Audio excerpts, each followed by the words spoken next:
what you read, okay? Making those inferences. Now, you were inferring, you were making inferences right there when you were looking at author's purpose, because you were using the information that you had in order to try to figure out what the purpose was.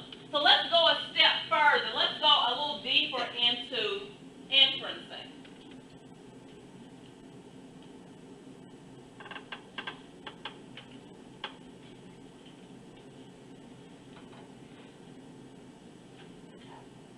Drawing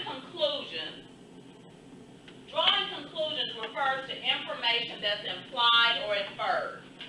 This means that that information is never clearly stated. That means it's not explicitly written, okay? You're going to have to infer what has been implied. You as the reader are to infer what the author, what the writer has implied. Now, what I want you to note here is that when you infer, you go beyond the surface details. When you infer, you go beyond the surface details. So I'm not just looking at what's on the page. I, as a reader, am trying to figure out, is the author communicating anything else to me besides what I see?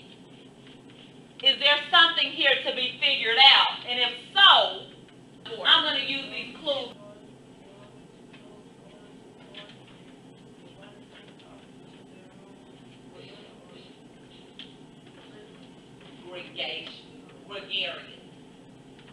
Gregarious.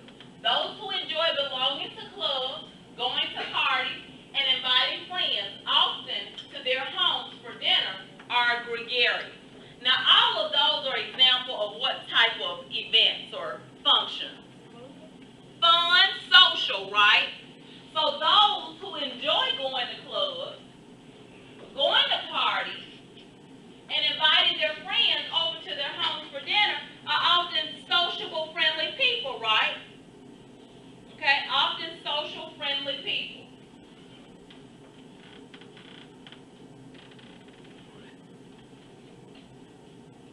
Okay, and when we say belonging to clubs here, a part of social organization, all right, we're able to infer the meaning of the word gregarious based on the information that's surrounding it.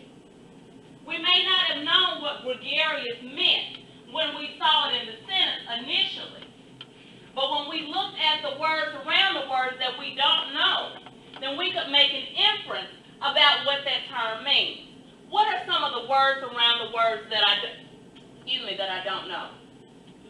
What are some words that you will use in that sentence? Friends. Okay. Socializing with friends. Do you see anything else? I want something that's explicitly stated. Because when I infer, I'm using implied information. But I can use what's explicitly stated in order to infer what is implied. Enjoy. Okay. Let's take a look up there. People who enjoy. What does enjoy mean? To have fun. Okay, so people who enjoy, what else? Enjoy doing what? What does your sentence say? I want you to use your information.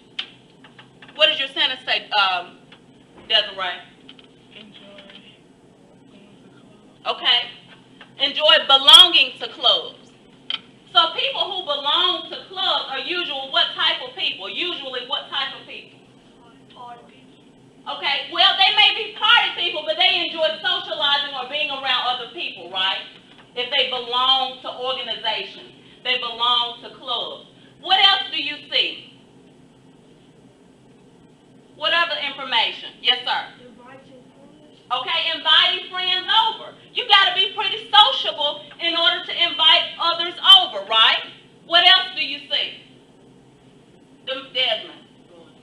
Okay, going to parties. So those who belong to clubs, go to parties, and enjoy inviting people over are usually gregarious. So we can infer that the meaning of gregarious is what? All right, let's do another. You do one. I've done one. We've done one together. Now you do one. Read the sentence in red. Think about the underlined term. Okay. Read it aloud for me, Alexia.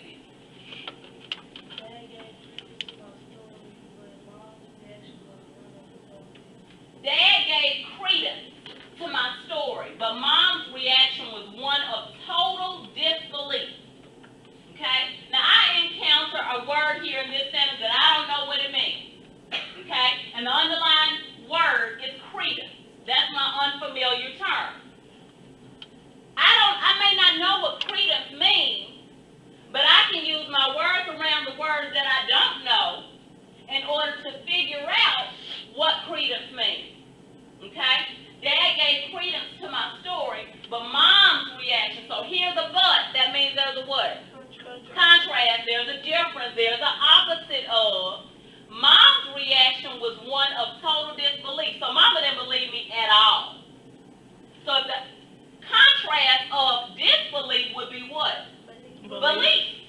So now you know what means. Credence. Now you know what credence means.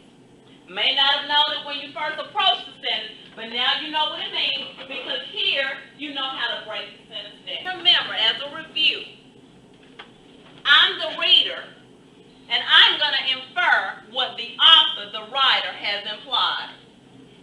I'm the reader, and my job is to infer what has been implied.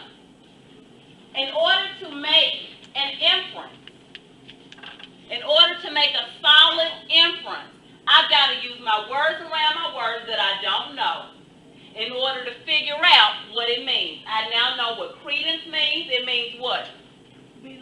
Belief. Okay? Belief.